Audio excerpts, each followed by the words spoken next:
Howdy. Welcome to episode 10 of the Dallas Cowboys Basement Podcast. How was that, y'all? Was that champ? That was good Jerry Jones right there. Hey! fellas, we're gonna have a good season this year. We're gonna get all the way to the Super Bowl. We're gonna go to Vegas. We're not gonna get locked up. We're not gonna get arrested. We're gonna do no drugs. We're gonna win Super Bowl. That's my best Jerry. But today, we got to be cap doing so. It's only so many pieces of pie.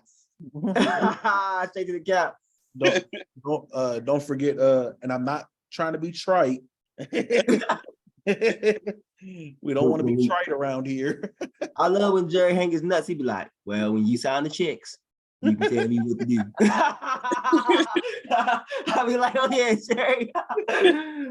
No, okay, so real quick before we get into this, Clarence Hill knows something about Jerry Jones. Facts. He got something real big on Jerry. Yeah, are we in agreement on that now? Yeah, no, for sure. He knows something awful about Jerry, bro. How you get in the family? That man in the family. And Clarence say whatever he wants to. Remember a couple years ago when they exiled Clarence? What they do for Clarence a couple weeks ago, I was like, oh yeah, that proves it. This man knows something about Jerry. Like he knows something crazy about Jerry Jones. Was we talking about the thing where the mic dropped on him or something? Was that him? It was when they was doing an interview with DQ and the mic dropped and DQ told him to fight it out. And then they was getting mad at Clarence for pushing all up in the spot. They always mad. Like, they be hating on Clarence because he knows something. Like shit on Clarence, dog. They be mad at Clarence. Everybody like he shouldn't have said that. Why would you? Man, Clarence don't give up. He don't give up. Clarence be sitting there right with his hat to the back. Yeah, that you threw them two pictures today. Talk about that. He don't need to ask questions. Man don't need to ask no questions. He be like, yeah, talk about that. And put his little weak 1932 recorded. Man, that Clarence shot Clarence Hill, dog. I remember Clarence had what happened? Oh, he had got into Twitter beef with Ed Warder because Clarence had told he asked Mike, he basically asked Mike what the game plan was. And then Mike was like, well, if I gave you the game plan, might as well just send it over to the other team. So this man, Ed Werder, go on Twitter talking about something that's very unprofessional. You keep asking game plan questions and all that when he doesn't want to answer. And Clarence was like, well, I'm just having fun. I was like, all right. Clarence actually been fired. Everybody in the building know it too. Like, he know it. He knows something devious, dog. That man said, I'm just having fun. That's crazy. Fuck, I swear to God. Everybody else be kissing Jerry ass. That boy walking out there, that yellow and purple hat on, that Q-Dog hat. Shout out Clarence, man. All right, y'all. Episode 10. Who's a famous number? Cooper Rush. Shout out Cooper Rush, man. Cooper Rush episode. Bang, bang, bang. Shout out Cooper Rush. Cut last week too. Huh? I just tried to get him cut last episode too. Yeah, you did try to get him cut. It's all good, Cooper. I love y'all. I love him, man. You did enough. Yeah. He's gonna go 12 for 23, 1 touchdown. But we're gonna win that game. 138 yards, 138 yards. But we're gonna win that game. We're gonna win that game. 14-10. 14-10. Defense gonna play immaculate. Best game of defense. I don't know why the defense play like that when Cooper Rush be in there. They play their best game of the season when Cooper Rush in the damn. Bengals couldn't score 10 points on us. Sure. Cooper Rush had Trayvon Diggs one in the tackle. I was like, all right, bro. See, tackling Jamar Chase in the open field. I didn't even know Trayvon knew how to tackle. So. Yeah. Head down. That boy Kobe turned fighters. Yeah. He be paying people off, man. Cooper Rush ain't got no money. He got my whole game check, we win. I got my whole game check, we win. Nah, man. Defense episode. Now we can really get into this. So last episode we had a discussion about where this defense ranked in the league. I got top 2, top 3. I said number 1. And looking at the roster right now, I'm gonna double down because ain't nobody else got this type of pressure like we got. It's pressure. The only scrub I see on here might be Isaac. It might be the offensive lineman. Oh snap! Special side of the depth chart. Yeah, they moved him to nose tackle. That's crazy. Yeah, that motherfucker like 6'7", 310. Like, if you want some, try to get in on a nose tackle, I guess. This was his third year fourth year on the roster, ain't He not gonna make it. it? Yeah, he's done. He holding down that exception, y'all. Alex is not going. Isaac not going nowhere.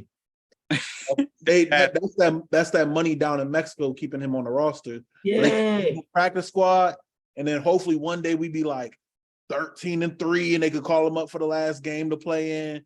Everybody will tune in. You know what I'm saying? Yeah. Yeah, nah, I'm with you. You know, he definitely get called. He gonna get the Jaquan Hardy treatment. He gonna get called up for one little game against the football Wizards. And Facts. right. All right. So defensive line. Let's start there. What's y'all break down the what we got here?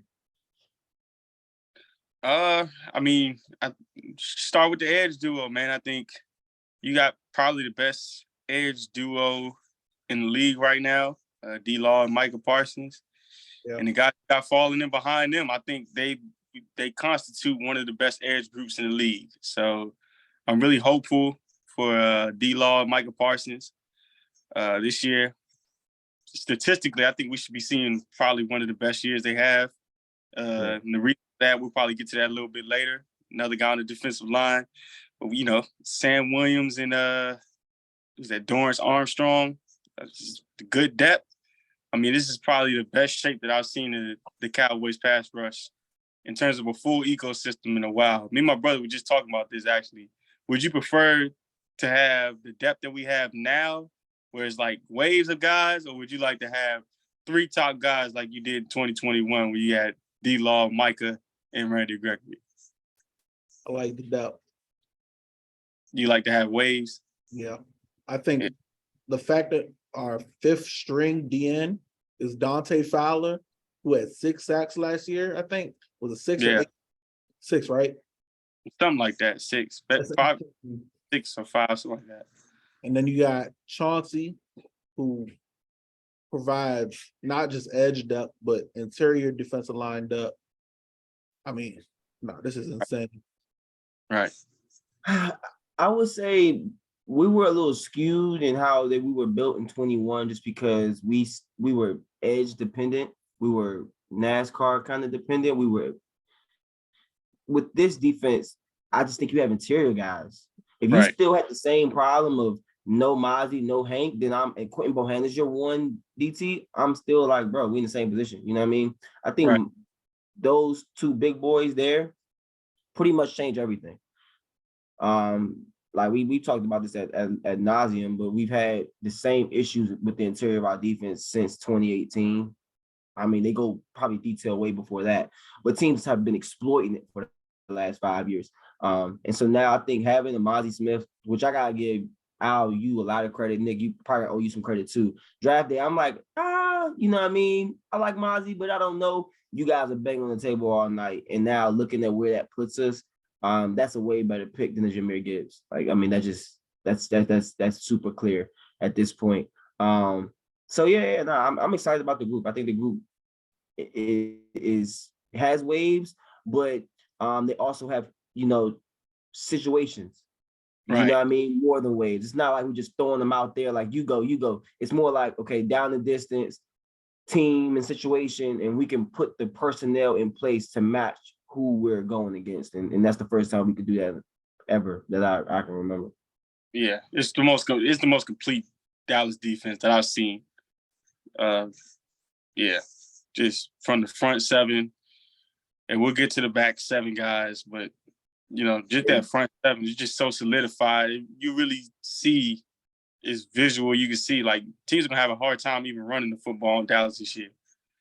Yeah, I think we're gonna see Micah move around more, because I'm expecting a very big year out of Sam Williams. Stay away from Boss Man Fat, but I'm expecting a big year from Sam Williams, because like I think we talked about this before. Last year, he ain't know how to play football. He was just, I'm gonna hit this in front of me. I'm gonna be stronger than you, and I'm gonna be faster than you. But now he's been working with Tank. He's been working with what's his face, Micah. He's been working with DeMarcus Ware. Man, it's gonna be scary, because I think he's gonna be a very good run defender, which might even bump Dorrance down, because Dorrance can't defend the run, which sometimes not good, but he's a really good special teamer. Will but I'm expecting a big year out of Sam Williams. Right. Mozzie Smith, I think Bot said it best. Do you think Mozzie Smith right away is going to be better than Carlos Watkins? Oh, Yeah, no, out the bed. Yeah. yeah. So I think that Carlos Watkins was good last year. Like he was a solid player for us last year, and I think the upgrade from that, plus the fact that I could see him, 2-3 different positions on the interior. I mean, dog, this is crazy. And then Osa, I think Osa's gonna take that next step especially as a pass rusher this year. I think he's gonna be scary.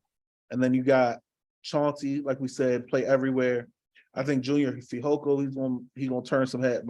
We just got so much depth, man. We got too many guys. I mean, that's a good thing, but Right. Sam Williams is the X factor of this defense. He's the one that can take it over the top. He's the one that can create turnovers and big plays. He gives me that. Y'all know from the Doomsday defense, Doomsday 2, y'all know Hollywood Henderson. Yeah. He gives me those vibes, like knucklehead a little bit, but he's going to be the one that's super athletic, can make those splash plays. And I can see them using Sam in the pinch the same way that they tried to use D-Law a couple years ago when Nolan was trying to make D-Law drop back in the coverage. I think I can see Sam actually doing that effectively, like in spots, like he's down and then he's up. And you're like, holy shit, like he just dropped back into the flat. Depending on how exotic Dan makes this defense. But yeah, I mean, we went through all of the guys. I mean, the question now becomes who gets cut, because I know who. got a lot of guys here, and who would actually. I mean, Darrell Johnson. No offense, my guy. I hope you can ball, but it's not looking like. I'll go through right now. I'll give you a list. Neville Gallimore is cut. I don't want to, but I think Quentin Bohanna is on the bubble. I think he has a role though. You said what? I think he has a role. He has a role, but I think he's fighting with somebody that may not play one tech. I think it might be a choice between somebody like him and like Fihoko or somebody like that. Yeah. Fihoko offers you that position flex, and they just use a somewhat premium pick on him with the 4th round. Bohanna's a 6th round dude, I think. So, Right. Yeah. Alarcon is gone. Y'all agree? Yeah. He'll make the practice spot. He's on exemption, y'all. He's not going anywhere. But yeah, he won't make 53. I think that exemption over 2, I think. I ain't gonna lie. Oh, really? I think last year was the last year of it. And that's program. He'll be practice squad. There's Derrick. Does anybody know about Darrell Johnson? Who that is? Nick, click it. Can you click his name for me? Yeah. I just want to see what school he went to, like how old the guy is. Oh, Liberty. This dude. Ain't this the I know who this is. He actually got a chance. I ain't know I thought his name was something else though. He's an edge? Yeah, hold on. I think I know. Man, no chance. Nah, hold on. I think I know who this is. I think if this is who I think it is, hold on, let me see something.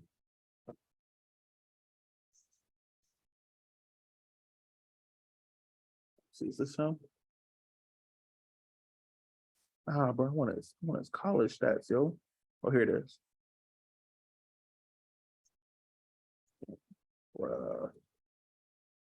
They make it hard, boy, don't they? I know, golly. Here it is. Let me see, is this him? Yeah. This he has 17 and a half career sacks. I think he got a chance. From what I understand, if this is who I'm thinking of, they want to use him off ball too. Okay. So how many edges do we think they're gonna keep on the roster? That's a hard one. Is Mike an edge or a linebacker? He's everything. What do you You said Mike edge or linebacker? Because if it's either going to be a linebacker or an edge that gets cut. It's going to be between a linebacker or edge, depending on what Micah becomes in your brain. Mike is an edge. We count him as an edge, I think. Do you think they count him as an edge when they put in the roster together, though? Micah? No. Yeah, I think they count Mike as an edge. I think they put him as a linebacker. That's what I think too. Actually, I think they use him as put him as like a linebacker, but plays edge. I think they use that man because okay, so the rule of thumb usually is what like 6 edges and what like 5 linebackers. Yeah, 5. Usually, your bottom 2 are playing specials. So last year we had on the roster we had Vander Esch, Damone Clark, we had Devin Harper. That's 4. Barr. Jefferson, did Malik Jefferson actually play on the active roster? Or was he just Yeah, a he got practice? like 1 or 2 active games. It was Yeah, Barr. he played one game. 45, right? That's Jefferson. Yeah. Barr Yeah, I was. think I've seen him play. And then Jabril Cox was active for a few games. You heard me though. It was Barr last year. Oh, Anthony Barr, that's who it was. There's no way. That's too many. Yeah, if they counted Mike as a linebacker, that's insane amount of linebackers. Harper and Cox is in trouble. No, I don't. Harper's a special teamer. Yeah, that's what I was about to say. Harper special teams. But just the numbers game, I mean, like if you look at linebacker, you got 1. So Malik Jefferson's cut for sure, right? He'll be a practice squad guy. P.S. Okay. Damone Clark stays. Jabril Cox, is he safe? Yeah, I think so. A bad camp, he's in trouble to me. I think that's the thing. I think he's gonna be healthy, and I think I'm not gonna lie. I think next year the linebackers is gonna be Damone Clark and Jabril Cox. Yeah. What about Overshawn? I think Overshown too, but I don't think. I think they. Damn, you're right. Oh my god. Like that's what I'm saying. Like if Overshawn come out there and be like, I'm playing, bro. And Damone Clark, like I'm playing, bro. And then JK doing his thing, it's like, Cox, you better be better than them, or you're not playing. Right. I think Jabril Cox offers something. His main trait is different from anybody on the roster other than J-Ron Kurtz. At his size and at his body type, he is a premier man-to-man defender. Yeah. And that's his trait coming out of college that separates him from everybody else. At what position? So, you said what? At what position? At linebacker. Mm-hmm. He's a premier man-to-man coverage guy. He played safety. He played safety before he played linebacker. Right. And so just at that linebacker position, he's a premier man-to-man coverage guy. So I think that tool alone, if they can find a role for him and he's healthy, that's all it comes down to for Jabril Cox. If he's healthy and he looks like Jabril Cox. Is he replacing your nickel? Is he replacing your nickel defender then? Are you staying in a 4-3 defense and replacing your nickel? Like, because when JK is in the slot or in the nickel, he's manning up tight end 1-on-1. Are we trusting Jabril Cox to do that? Yes. And even some receivers. He's a better man as coming out of college as a trace guy, the way he moves, he's a better man-to-man defender than even J-Ron Kurtz. He's natural. Like if you go back and look at his North Dakota State film, over the middle of the field, this man, Nick, you remember who the receiver, who was like the premier slot receiver in that draft class? Shoot, I don't even remember. What year did he come out? 21. Yeah, I don't even remember, honestly. God. David Bell? No, not Bell. David Bell's an outside dude, I think. It was somebody in his conference, and there's film on him actually sticking this dude. It's like LSU or when he was at LSU or North Dakota State? At North Dakota State. There's film of Elijah Molden covering the same guy, and then there's film of him covering that guy. I can't remember who that receiver was, but I was like, wow, like him and Elijah Molden had like similar roles in that game. Like, yeah, you're gonna line up right here. And like exactly like you're saying, they're playing like a 4-3 kind of defense, but he's replacing your nickel defender. But there's also instances where he's playing a true linebacker position at LSU, and he's covering your tight end. And I'm like, just to be able, if you can have 2 of those guys on the field at once, think about how that affects the way you play like the 49ers. Like the problem that Kittle and Hugheschick, they give you problems because they're different body types. But you usually have to have a DB covering them. And to put an extra DB on the field against them in those run situations, it's the Fred Warner thing. Right, exactly. So if Jabril Cox is also that was his comp too, was Fred Warner a little bit, because Fred Warner played safety at first and then moved to linebacker. So I don't know if he plays zone as fluidly as Yeah. Fred Warner, because that man can turn his hips like none other. But in man-to-man, yeah, I believe in Jabril Cox as long as he's healthy. But it's just about him getting on the field and really being healthy and showing what he can do. So what's Yeah. Overshawn's role then? J-Ron Curse. J-Ron That's what Curse Jabril / Cox role. Donovan Wilson. I think Jabril's more of a true linebacker though. That's the thing.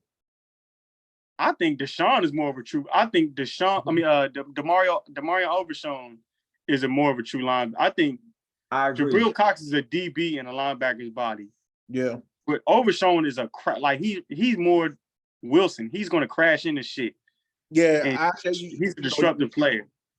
And I know I could do a lot more with Overshawn too in a certain sense because I can send him on blitzes, I can send him to drop back in coverage. I know he can run well. So yeah, I guess you're all right. And that's why I'm like the number. It's gonna get weird because so you got LV, he's locked in. Damone Clark, he's locked in. It's Micah Parsons, linebacker or a corner. Overshawn's locked in. That's 3 to 4. I guess Cox and Harper. That's 5 without Micah. I think you got 5 if you go Overshawn, Cox, Clark, Leighton. That's 5, and Harper. That's 5. Which is and so if you count Micah as an edge, we usually go like 6 or 7 edges. You got 1 with DeMarcus Lawrence, 2 Sam Williams, 3 Micah Parsons, 4 Armstrong, 5 Fowler, 6 Chauncey. I think, I think that's where it becomes like interchangeable because I think you'll go Junior and Chauncey are like your edges that also go kick inside. Right. And then I think you got Mozzie and Osa and Hankins, maybe Bo as you. You're right. Bo don't got a spot on the roster, I think. Right. It's only 3 true interior guys that can really make it.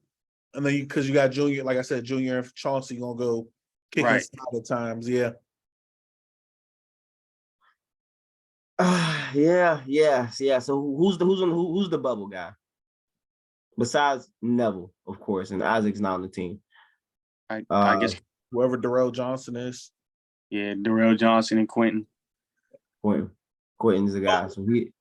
And I'm a fan of Quentin. I was thinking of Isaiah Land. Yeah, I remember that name. Yeah, I remember that name. And I think he might have a spot on the roster. That's who I was thinking has those. That's UCF? No. Hold on. Florida A&M. Yeah, I knew it was a Florida school.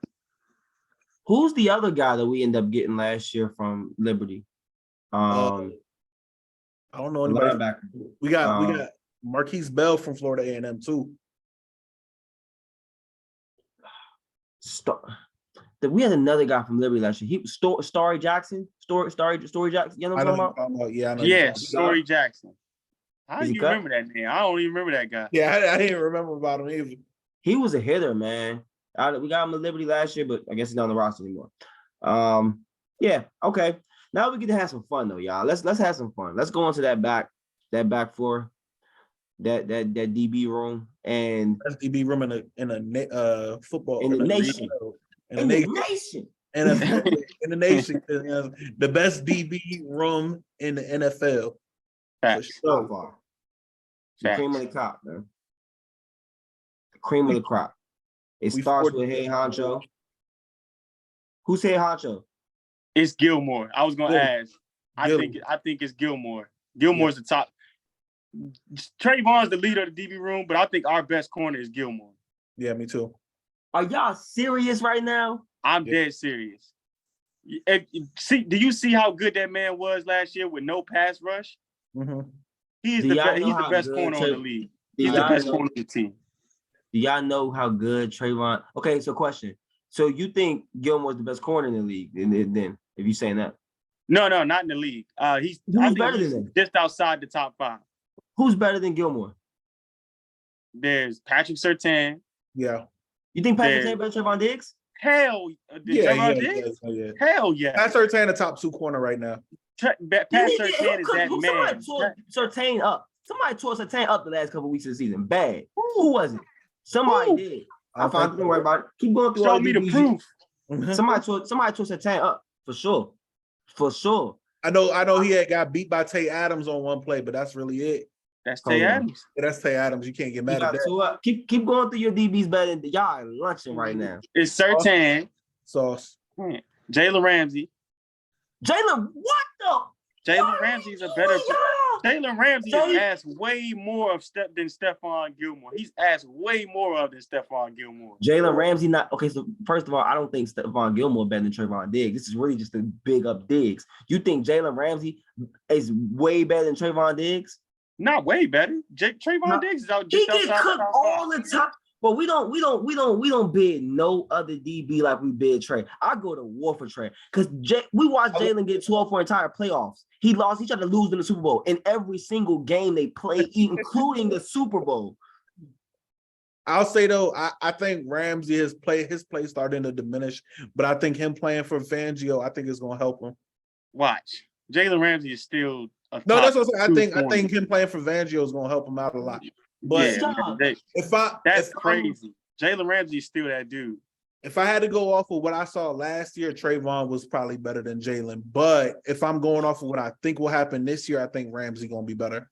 Trayvon's been the best corner in the league for the last 2 seasons in a row. Nah, I can't agree with that. Sertan is better. That's the thing. Trayvon is better. Yeah, Justin Jefferson best playmaker at corner. Justin Jefferson, he clamped Jefferson 2 seasons in a row. He's clamped Jamar Chase. He's manned up AJ. All of they guys that he didn't lock them up. Why is anybody every single guy in the league? And he get Devontae Adams, I guarantee you he'll Devontae under 100. And Devontae's not scoring. That shit that Devontae catch, Trayvon picking that shit. Dog. Like Diggs, you making me fight against Diggs. This is my guy. I'm trying to figure out why you fighting against Diggs. Diggs is a beneficiary of one of the best pass rushes in the league. He was doing this his rookie year, y'all. That's fair. He wasn't this good his rookie year. He went through a gauntlet the first 5 weeks and was holding, bro. The only person that was he let up a lot in his rookie year. The only person who gave him a tough time his rookie year maybe was DK. That Seattle game was like probably the worst I saw him play. Everybody else, Julio Jones was there. Oh, the Browns kids, he was there in that game. He was there from us and pretty much all of them games. He went through. You forgetting about Cooper? You forgetting about Cooper Kupp week 1? Cooper Kupp got busy week 1. Cooper Kupp against what year is this? 2020. His rookie year, his first game. That's Diggs' first game. Oh yeah, but he played with so much heart that game. So much heart. So much heart that game. I knew he was the truth. He tackled that game too. He tackled that game. He was out there trying to hit people. He did. Nah, man. Now, Jalen Ramsey, the best safety playing corner in the league for sure. But the best corner is Trayvon Diggs. Bro, he will hold I can't think of a top corner that's gonna give Trayvon Diggs work because Jamar Chase didn't. He didn't. I mean, the thing is, like, I don't agree with him, but what Derrick's saying is true. Like, every time receiver. He been strapping these dudes. I don't agree with what you're saying. Dog, what you saying is accurate. Like, every time we need him, he there. Like what? Like Stephon Gilmore with this pass rush, bro. I want you to see this shit this year, bro. This man is about to go crazy. Listen, I agree. That's true. If you switch places, we don't feel Stephon Gilmore over the last 2 years the same way we felt Trayvon Diggs. Like Trayvon Diggs his presence has been felt for a while. If you switch places, Gilmore's still a good player. He's a phenomenal. He's a cornerback. He's probably a Pro Bowl corner, but he's not the impact. Trayvon Diggs has changed life for us. We watched Aaron Rodgers not even look this man away for an entire 4 quarters. He refused to throw the ball at that dude. I'm like, can Trey get some bump, please? We watched a lot of quarterbacks do that last year. Not even throw at him. I understand he's not the same athlete he was when he did so, but that man is a DPOY. Yeah, he was. But listen, I think that man is still capable. That man is still an all-pro level corner. And I'm not saying Diggs isn't. Diggs is. He's an all-pro level corner. Was he all-pro last year? Diggs? Yeah, I think so. I don't think he made All-Pro last year, but I know he did 2021. I think they hosed him for first team. I think he made second team. He made second team last. Second team. First so team. back to back All-Pro. Right. You sure? Because I think they hosed. I think they hosed him for Sauce and Tariq Woolen. I thought they hosed Diggs. I think he was all pro last year. Let me see. Like those are the names that I would like. Those are the names I could test with Diggs. Like Diggs is better than Sauce Gardner. Diggs is better than Tariq Woolen. Diggs is better than. So who's better than him? I'm giving you the name. So it's Pat Surtain, is Jalen Ramsey. When he's healthy, Jair Alexander is still better than Trayvon Diggs on a down-to-down basis. Jair Alex, that boy gets started out all the time. When? Last year? Jair Last year, yeah, CD gave him business last year. I ain't gonna lie. Bro, Jair gets started out consistently. Okay, that was his first game back. But after that, who got busy on Jair Alexander? Bro, people get busy on Jair all the time. They defense got when he came back last year. They defense went to top 5. Treylon Burks got busy on Jair Alexander. That's a lie, bro. He had one big play. Hey man, who was it on? Okay. This is the same kind of big play that we talking about with Trayvon Diggs. Who's that? What's the name on the Patriots? It's the same kind of big play. Who got busy on Trayvon Diggs? If Burks got busy on Jair Alexander, Kendrick Bourne got busy on Diggs. I say though, that's the same thing happened. The exact same thing. What team was Kendrick Bourne on last year? You said what? What team was Kendrick Bourne on last year? Not last year. I'm talking about 2021 on the Patriots. Oh, all my seconds. We didn't play Kendrick Bourne. You talking about the year we made first team on? The only person that really sunned my man was Tim Patrick was having a day. Tim Patrick had a little day on Trey, but sometimes that was crazy. We let the bum do that sometimes. Y'all watch sounds. Trey be like, come on, man. Like I didn't even like. You know how it is at corner. Sometimes you get bored. You playing the game, and they throw it deep. Like when he was playing against the Skins, and Buddy came over there, and he was like, I think it was Sims came over there. He was like, they brought you over here to throw a deep ball on me, didn't you? Yeah, he came over here to throw a deep ball, bro. Teams target him so they know, like they pick spots to try to expose Trey. But the flow of a game, he's dominant. Facts. No, that's facts. That I will say that teams, when you get Trayvon Diggs, it is a game. It is a planned shot. It is a game plan. It's not your down to down offense.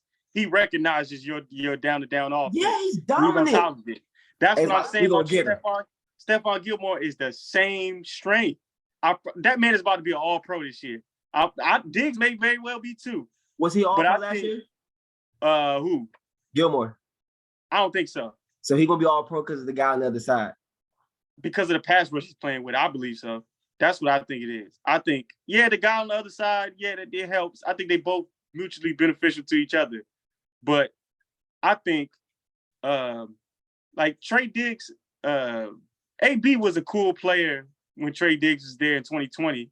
But when Micah Parsons arrived, that's when AB became like, what the hell? He's decent, bro. AB was still sorry as hell. Anthony Brown has always been a solid corner. People just need a whipping boy for the Cowboys. Right. 5'6". No, he's not. Now Anthony Brown been a solid player, bro. Yes. People be going too hard on him, bro. But his best season came when Micah Parsons arrived. When the Dallas pass rush really pronounced itself. AB's a liability. I don't think so. He's always been a liability. If you compare him to like the top corners in the league, yeah, maybe. But like if you go like 30 through like 64, Anthony Brown is as good as you probably gonna get for real. Bro, the reason why AB's a liability, for one, teams target the shit out of him. He's small as hell. He gets out physical. So even if he's in position, like Cheeto was a better second corner than AB. Like Cheeto didn't turn his head. Yeah, but that's the thing. I would take Cheeto face guard and shit out of everybody like this over AB looking at the ball. If Cheeto had Dan Quinn, I would definitely agree with that though. AB get done up once a game.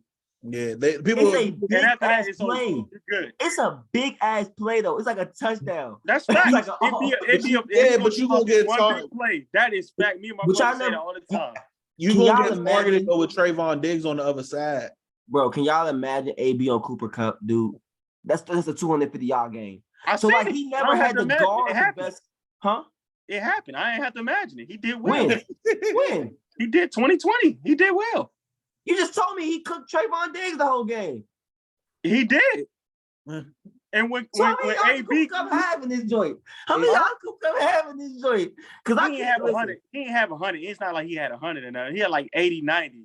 But like that's a good day for a receiver. That's a win for a receiver. I mean, AB's young. Y'all see Cooper Kupp dropped like he dropped like cooked Trayvon last year too.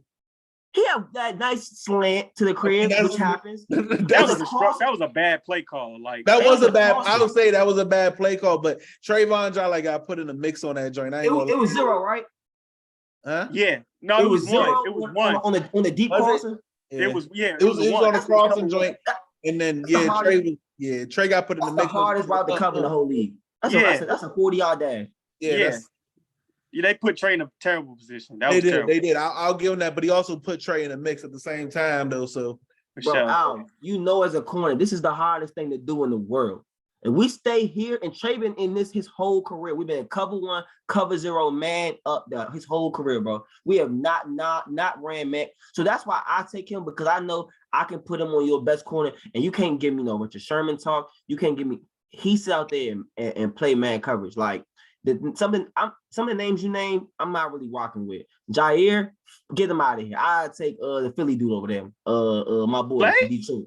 Yeah, I take Slay over Jair for sure. I don't know. I think Slay overrated. I think Slay is overrated. Amari Cooper showed you that Slay wasn't overrated. Amari Cooper got locked by Gilmore. When Gilmore is like him though, but like I'm talking about like Slay showed you like bro like. Slay him. Slay really one of them. Like I give Slay a lot of credit. Like he a dog. He the truth. But I don't look at him as like top 4, top 5. I don't look at him as an all-pro corner. Bro, if Slay would have left, like Slay, we picked up Gilmore after or before Slay got cut or whatever. But if he would have got, that's why I don't care about that Zeke thing from last episode. We were talking about how Zeke got cut and re-signed for less money. The Eagles just did the same thing. But I would do that Slay thing just because like he would have the same impact Gilmore had in his defense. I agree. I think Slay is him. So like to me, corner-wise, the only corners that's in Trayvon Diggs conversation is probably that Surtain thing be making me mad. I think that's Surtain crazy. You know what? Not Surtain. Surtain don't make me mad. The other kid used to make me mad. Terrell. Oh, AJ Terrell. Yeah, that shit pissed me off. He's not on his level. Not even close. He got tore up last year as well. AJ Terrell. My favorite corners is not even the ones that get the pub. Like I think Marshawn Lattimore is a top 5 corner in my opinion. I was going to bring but he don't get the pub. Like, you agree? Yeah. Yeah, I feel like the best corners don't get the right pub. Like, but he gets beat too. For sure. All of them get beat. And that's why I don't like how we play against, because if any of them had the ball production of a Trayvon Diggs, they're the best. And so my problem is I watched Lattimore get bullied by DK Metcalf. Like bully, like bad, like man time bully. And so it's like, I still respect him because he competes. So I respect the corners that compete down in and down out and don't have mental lapses. If you can compete down in and down out and don't have mental lapses and can play the ball, you a good corner to me. And Trayvon Diggs does all of that at an excellent level, which besides Stephon Gilmore, Jalen Ramsey when he wants to, Jalen physicality makes up for all his deficiency. The fact that he gonna run and punch you in your face makes him like a safety playing corner. But I for what we've asked to Trayvon Diggs his whole career, I've never been like, Trey, you letting us down.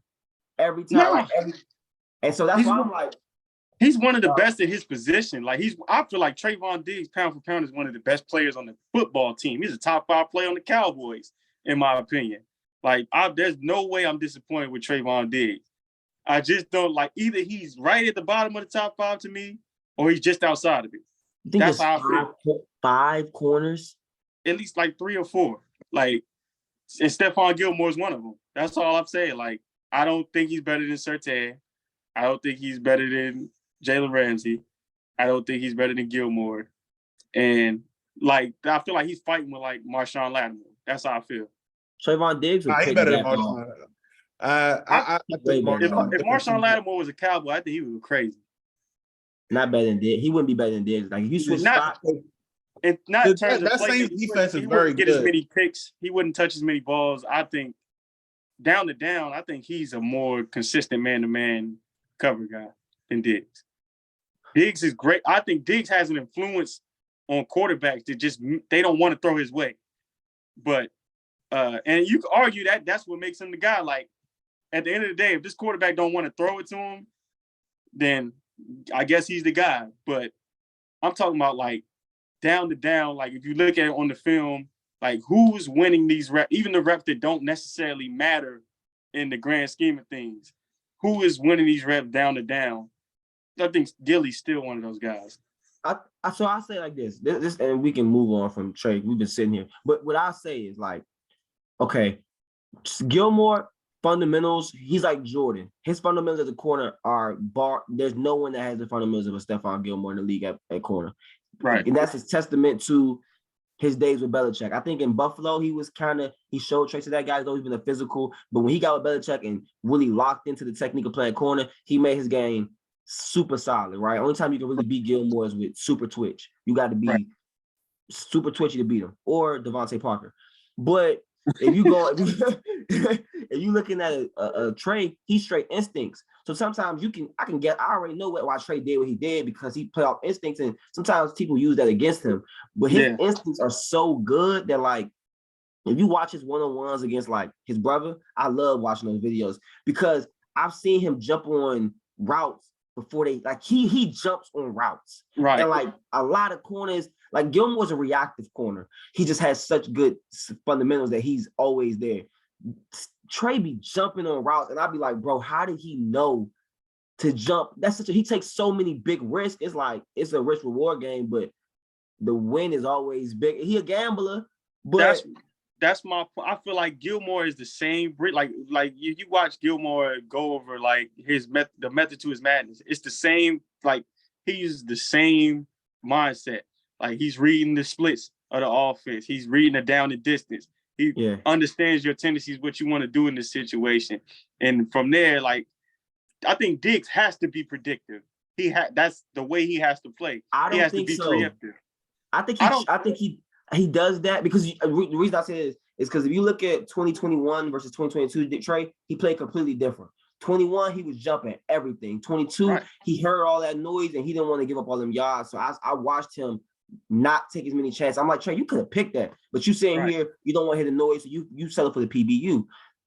So I said, I think if Trey blocked out the noise and said, you know what, or you know what, say, you know what, I don't want to get that many picks, and he can just want to be a solid corner.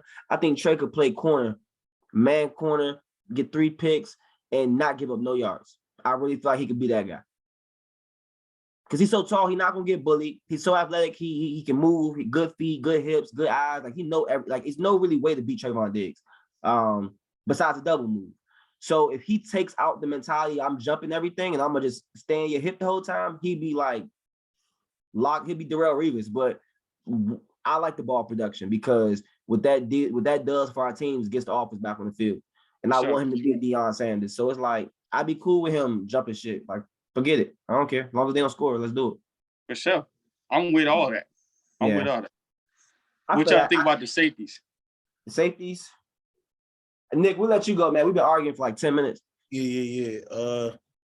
I think we straight at safety. Same as usual. We got Israel, JK, Hooker, Wilson, and maybe see Bell make the roster this year. So, you know, I think the safety room is pretty self-explanatory for real. I love how excited everybody gets about Izzy. That's like the first name that most people name when they say the safety. He's not even a starter. But Izzy's the first name people go say it best though. He's the 12th starter.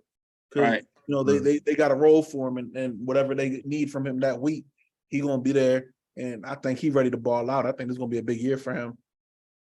And I wouldn't be surprised maybe next year, maybe that's the Stephon Gilmore replacement long term. So we'll see. My bold prediction for this side of the ball is Donovan Wilson is going to announce himself as one of the premier players in the league in his position. I think he's already been one of the better safeties in the league, but I think it's like the territory, the way people look at Talanoa Hufanga, I think they're going to look at Donovan Wilson. He means the same thing to our defense as Talanoa does to the 49ers. Yeah. I think I think at this point he's an upgraded version of Buda Baker. Personally, I don't think Buda can cover, and I don't think Donovan can cover that well. But I think what he does at a very high level. So He's opportunistic on the back end. He definitely can. I mean, the first thing he's shown was the ability to attack the ball. So for Dono, to me, he's going to be as good as the opportunities he gets. Right. You know what I mean? Like when he gets opportunities, he always makes plays. You know what I mean? So the more opportunities he gets to make plays, the better off we're going to be. And I think that's on Dan to put him in position to make plays and not just say, hey, cover this little area. You can make him an attacking football player. When he blitzes, he's even better than Jay Lou at this point. Jay Lou was out like blitzing DB for a while. I think Dono's the blitzing DB now. So when you put him on blitzes, he attacks, he hounds quarterbacks. So I'm excited to see him play, to have that. I think Dono is definitely he's one of them. Like, because even if you got send him back there and play top cover the top of the field, he gonna do that for you too. So he has a lot of versatility, and I want to bring up a guy that I had a lot of expectations for when he came into Dallas. He's played well, but for me, I need another level because I know him as a ball hawk. He came in here and was a linebacker. What I think about Malik Hooker? I'm ready. Yeah, I think he's another guy. He's only as good as his opportunity. I think he played really good safety last year. He was a really good middle field safety. I think it goes underrated. It flies under the radar with some people how good he was last year, because Dallas played a whole lot of cover one, and I don't think people realize, like, when you play cover one, it is a lot of field that has to be covered, and most teams they're susceptible to post shots when you play cover one. And Malik was really sound. I think you didn't see many shots over the middle of the field, not that many crossers. So they were really good in terms of the communication last year, and it really starts with Malik back there in the back end. Yeah, I a couple weeks ago I was thinking about how we could get better at that position. Then I went back and looked at a few games. Malik actually played really well. Not too really worried about that. I think he'll also take another step, like coming back another year of health and just being more in tune with what Dan Quinn wants from him. Yeah, I think it's gonna be fun, and I think we finally got somebody that can play center field right now. Yeah. No, the defense is in a good spot, man. We got a lot of guys here. Wrapping up, what do y'all think is the biggest guy on the cut list? Kelvin Joseph sitting there with the Q, so we already know that's questionable. I got a list. I got Neville. I got Kelvin Joseph. I got Nashawn Wright.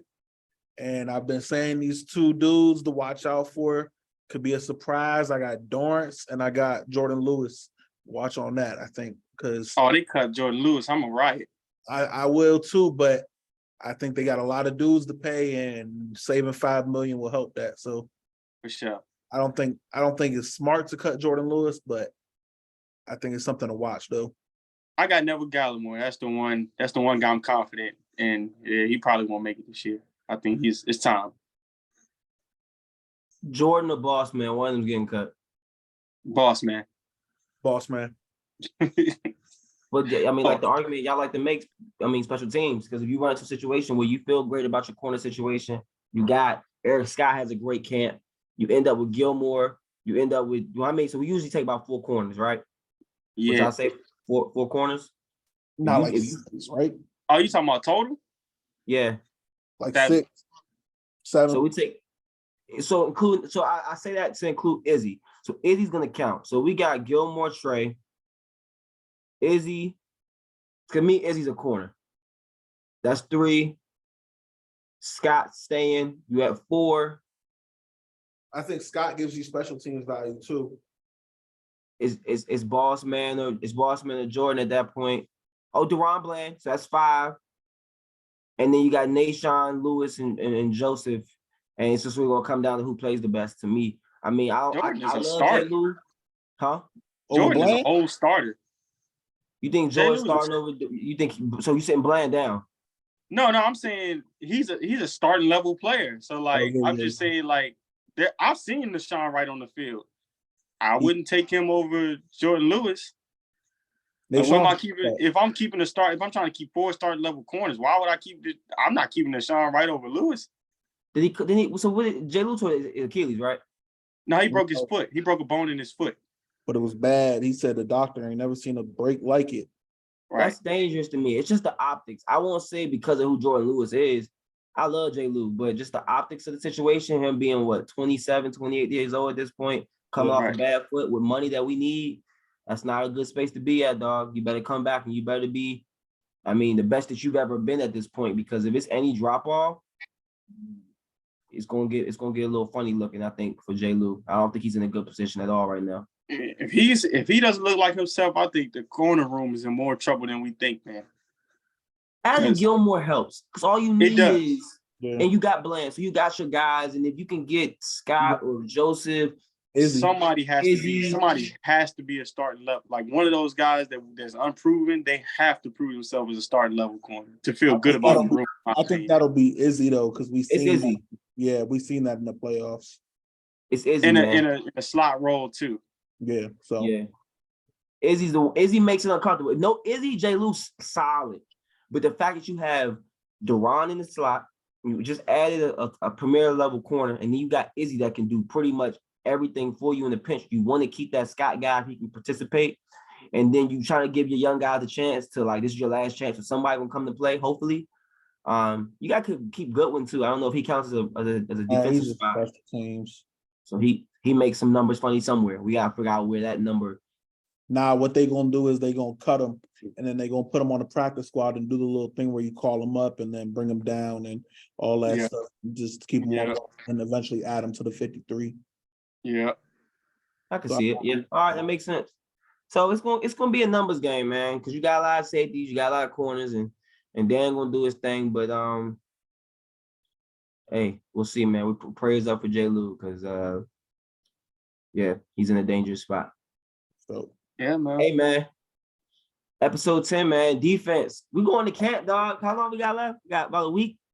Yeah, about a week. Before we go. So hold on. What did the defense average in terms of points per game last year? Letting up points per game? I think it was 17. 17? Close. So what do y'all predict this year? 16. 12. I would love that. I say 15. I got 16, We stay healthy, 12. We got some hitters on the schedule this year. We play Josh Allen. We play Aaron. I'm who? trying to hold one of them to 10. Rodgers. Hold Rodgers to 10. See if I don't break my TV. Out of excitement. We spanking them boys. I'm actually scared to play the Jets. I am too. That's the one game I marked as a loss. Ooh, we about to spank them, boy. They're a bad matchup. Just watch. We're gonna spank them. They got Hard Knocks though. They are? Yeah, they on Hard Knocks. I heard they was mad about it, right? A-Rod was mad. Yeah, because but they got their own little rules and stuff now. They got some stipulations where they're not going to show players getting cut. They felt like that's inhumane. I'm like that. I always felt like that was unnecessary to see guys getting cut on Hard Knocks. So there's some aspects of it that they're not going to. They're basically saying Hard Knocks isn't going to look the same as it usually does. So we're not going to get the same access. Inhumane is a force, but I mean that's what the show's supposed to be, is getting the inner workings of. But I don't think that's necessary either. But like, inhumane is a force, dog. Like, yeah, because you ain't got to show me. I can know the guy got cut, but you ain't got to show me bro getting cut and show me bro crying. And I'm like, I don't need to see all that. Yeah. True. It's just I think the fact of the more watch down it gets, the more it's going to be like less of a watch. Yeah. So I don't want them to turn it into the Pro Bowl. Eventually, we're like, ain't nobody watching Hard Knocks. This is SportsCenter. This is as long as Aaron is there, I ain't worried about it. It's gonna be something interesting going on if Aaron is in there. So me smoking shrooms. Doing some kind of retreat. They're gonna be in the sauna doing something. You're gonna be on 11 conspiracies. Why? Yeah. Weirdo. Hunter Biden gonna make an appearance. That's my Hunter Biden. bold predictions. Hunter Biden's gonna make an appearance on Hard Knocks this year. And Eric will be in that joint for practice. I'm telling you, girl, you gonna see them Bidens, man. I'm doing shrooms with A-Rod. Perk Yeah. Rogers, man. Perk Rogers. All right, fellas. Family. Yes, sir. Shout out Cowboys 17-0, 16-0. I don't know how many games we play. We're gonna get our 6-1 this year, man. It's time. Road to 6. Yes, Road sir. to 6. It's time.